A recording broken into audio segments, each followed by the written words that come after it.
esquerda é boa.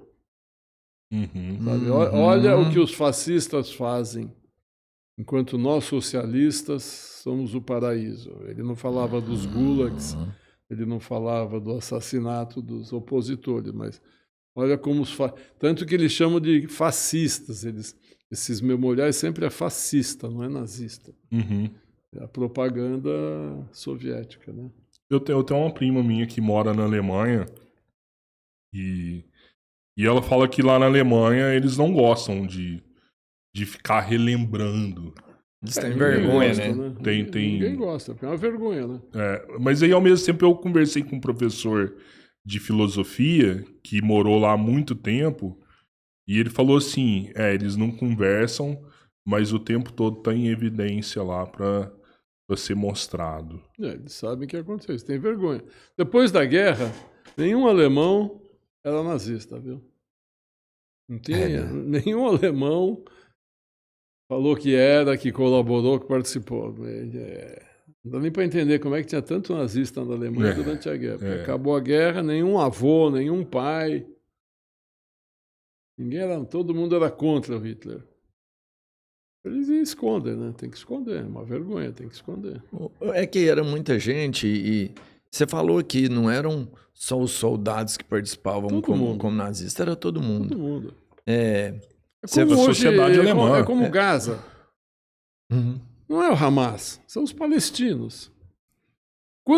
Olha, durante a Segunda Guerra Mundial, teve milhares de poloneses que salvaram judeus.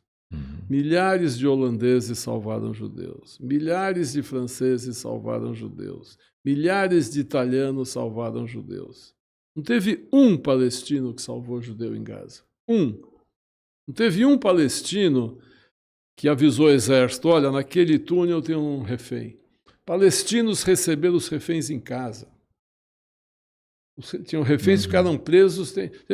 Tinha um professor, teve um refém que falou, ela estava na casa de um professor palestino. Outro falou, estava na casa de uma família palestina, a família não dava comida, deixava ela tomar banho uma vez por mês.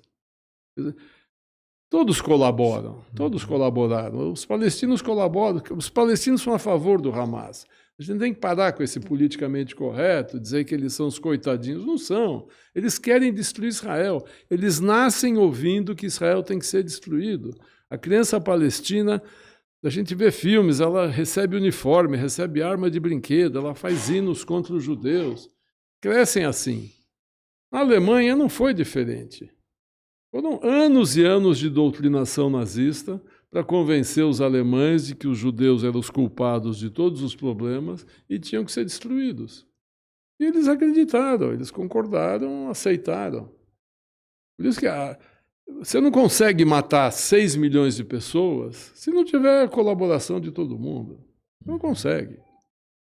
Na Ucrânia também foi assim, né? A Ucrânia foi violento também. A Ucrânia teve um dia na Ucrânia, perto de Yom Kippur, que 33 mil judeus foram assassinados em um dia, num lugar chamado Babi Yar. Babi Yar é um bairro perto de Kiev, tem um monumento lá que eu visitei. Naquela semana, 100 mil judeus foram assassinados. Ficaram horas, né? Horas matando. O pessoal conta que eles chegavam a ter que molhar as armas para esfriar. Lá foram mortos fuzilamento. Quer dizer, as armas tinham que molhar para esfriar para continuar funcionando. Foi nesse lugar que eles colocavam dentro da vala já, e com a cabeça próxima, para dar um tiro e poder aproveitar a munição e matar mais pessoas. Isso. Então, tudo bem, quem matou aquele pessoal foram os soldados da SS, mas quem organizou foram os ucranianos que trouxeram a população, ucraniano que falaram, aquela casa tem uma família de judeus. Olha, eu vi um judeu se escondendo ali, os ucranianos fizeram. Ô Marcos, qual que é a origem desse ódio? Já buscou entender isso? Olha, essa é uma pergunta, em todas as palestras me perguntam isso. Todas as palestras me perguntam isso. Tem várias explicações e eu não concordo com nenhuma. É porque é muito absurdo, então... Eu não concordo com as seguintes explicações. Por exemplo, o Gabriel Waldman é um sobrevivente, ele tem uma explicação muito bem relatada, inclusive, que ele fala que como os judeus foram o primeiro monoteísmo do mundo, né? Antes era politeísmo. Antes as pessoas acreditavam que o sol era Deus, que a rã era Deus, que o jacaré era Deus, sei o quê, né? E o judeu, não. Deus é um só, é onipresente, onipotente, e você nem sabe onde ele está, nem pode ver. E a segunda coisa, os 10 mandamentos. Os caras descem lá do Monte Sinai, o Moisés desce do Monte Sinai com as tábuas da lei, e diz lá, não roubarás, não matarás, não cobiçará a mulher do próximo. Aí o nobre, o rei, fala, não, peraí, eu sou rei, eu mato quem eu quero. Eu sou rei, eu roubo quem eu quero. Todas as mulheres eu sou rei, eu como quem eu quero. Aí vem uma religião que proíbe isso. Então, ele dá essa explicação de que isso é uma das origens do antissemitismo. Eu não concordo. Aí tem a outra origem que é porque os judeus mataram Cristo. Primeiro que os judeus não mataram Cristo. Segundo que se mataram faz 2000 anos. Que culpa tenho eu que há 2000 anos um judeu matou Cristo? Se fosse assim, filho de bandido, todos tinham que ser mortos, netos, bisnetos. Então, eu também não concordo com isso.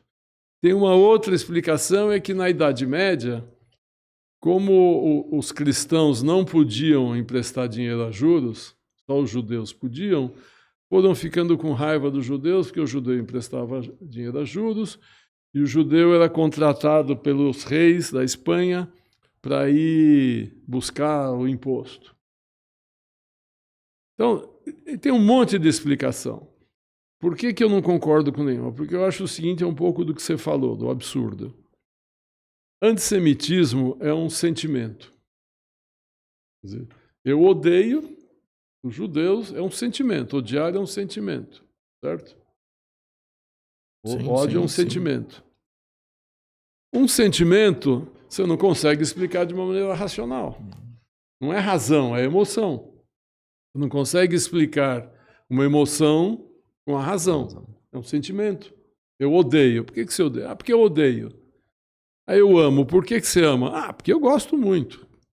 O amor você não explica de uma maneira racional e o ódio você não explica de uma maneira racional. Por isso que eu acho que o antissemitismo é um ódio, é um sentimento. Tem pessoas que nunca viram um judeu na vida e não gostam de judeus, né? Tem cidades que não existem judeus e tem gente na cidade que não gosta de judeus. Tem países que não... País árabe não tem judeu desde 1948, 49. Foram expulsos, quando Israel surgiu, expulsaram os judeus da Síria. Os sírios odeiam os judeus. Gaza não tem judeus. Os palestinos odeiam os judeus. Quer dizer, países... O Irã não tem judeu. Eles odeiam os judeus. Então, as pessoas odeiam judeus sem nunca ter visto um judeu pela frente, sem nunca ter tido uma relação com um judeu. Ele odeia porque foi incutido um ódio nele, por alguma razão, de pai para filho, ou porque ele ouviu falar, ou porque existe uma estrutura mundial que leva a isso, a transformar sempre o judeu no bode expiatório da humanidade, e odeiam. A gente é do interior de Minas e eu sempre quis conhecer um judeu. Eu fui conhecer um judeu recente, quando a gente começou a gravar em São Paulo. Acho que foi a primeira vez que a gente sentou na mesa com um judeu. Você deve ter amigos em Minas antissemitas. Provavelmente. Mas a gente sentou numa mesa com um Ravino Pessa e eu acho que, assim, é de uma sabedoria tão grande, milenar, que eu quero absorver dessa sabedoria. A gente pode lidar de duas formas. Me ensina o conhecimento que você tem, que eu quero ter humildade e quero aprender com você, porque é uma sabedoria milenar passada de pai para filho há anos. Ou também você pode ter o sentimento de inveja. É isso aí. O que justifica para mim atrocidades dessa é o sentimento de inveja. É um pouco isso.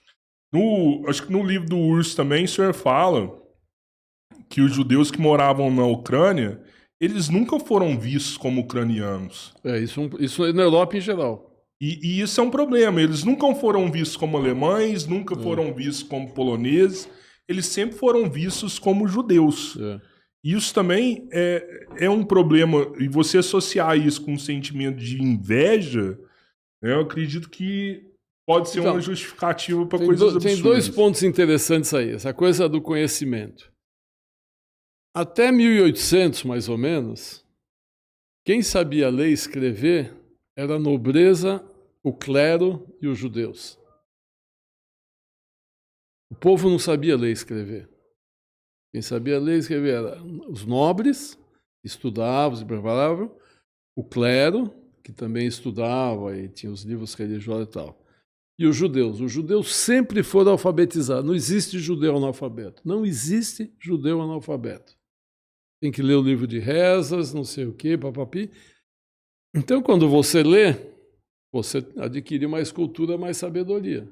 Então, isso que fez o povo ter essa sabedoria que você comentou, porque a gente sempre leu, a gente sempre estudou, né? Nunca fomos analfabetos. E outro fato é o que você falou também agora, quer dizer, no livro do Urso, eu falo que os judeus na Ucrânia não eram ucranianos, eram judeus, né? Na União Soviética, o documento dizia nacionalidade judeu. Não dizia nacionalidade russo, ucraniano, georgiano, lituano, letão. Não. Nacionalidade judeu, como se fosse uma nacionalidade. Na Alemanha, eles eram alemães, porém, eles não eram considerados alemães como o alemão. Tanto que, quando o nazismo chega ao poder, uma das principais leis raciais foi confiscar a nacionalidade, cidadania. Todos esses judeus da Alemanha se tornaram apátridas. Eu conheci vários que vieram para o Brasil depois da guerra, ou antes da guerra, vieram como apátridas. Eles perderam a nacionalidade. Eles não eram mais alemães. Na França, eles são, mas são judeus. O francês, não, mas ele é judeu. Como se judeu fosse uma nacionalidade. Mas isso também é uma característica da Europa em geral. Por exemplo, se você pega lá na Alemanha, tem muito turco na Alemanha que foi há 40 anos, o pai foi para lá trabalhar, que a Turquia era um país pobre, foi para a Alemanha trabalhar. Ele é turco até hoje, a segunda geração é turca, a terceira geração é turca, ele não é alemão, ele é turco. Ele é nascido na Alemanha de nacionalidade turca, mas tudo bem, a Turquia é um país, você pode ter uma nacionalidade turca. Eu entrevistei recentemente, para o meu último livro, Sobreviventes 4, holandeses e franceses. Eles não são holandeses e franceses.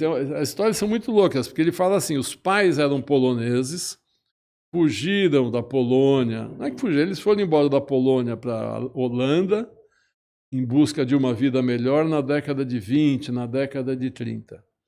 Aí o filho nasceu, a menina nasceu, né? Ela não pôde ser registrada como holandesa, porque os pais eram poloneses. A guerra começou, ela não pôde ser naturalizada, registrada como polonesa, porque já não tinha mais Polônia. A Polônia já tinha sido conquistada. Então ela ficou apátrida. Ela ficou apátrida até os 20 anos. Ela conseguiu um laissez-passer, que é um documento que você usa para sair de um país e chegar no outro sem ter passaporte, chama-se laissez-passer. Então, vamos dizer, depois da guerra, ela falou, não quero ficar na Holanda, eu quero ir embora da Holanda. Ela conseguiu um laissez-passer para ir para a Argentina.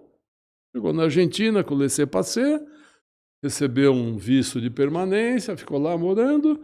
Aí ela conheceu um brasileiro, veio para o Brasil casar. Quando ela casou, ela tirou a nacionalidade brasileira, já tinha 20 anos. Ela era apátrida até os 20 anos. Ela nasceu em Amsterdã, os pais eram poloneses, ela não tinha nacionalidade até os 20 anos de idade, até ter uma nacionalidade no Brasil. Não, e aí nem por ser judia, mas por ser um estrangeiro nascido num país europeu. Para os judeus era pior, porque não tinha pátria. Como é que você pode ser nacionalidade judeu se não existia Israel até então? Israel surgiu em 49. Então era mais fácil perseguir os judeus, era mais fácil tirar os direitos deles, era mais fácil eliminá-los do que quem tinha uma nacionalidade. Israel, eles têm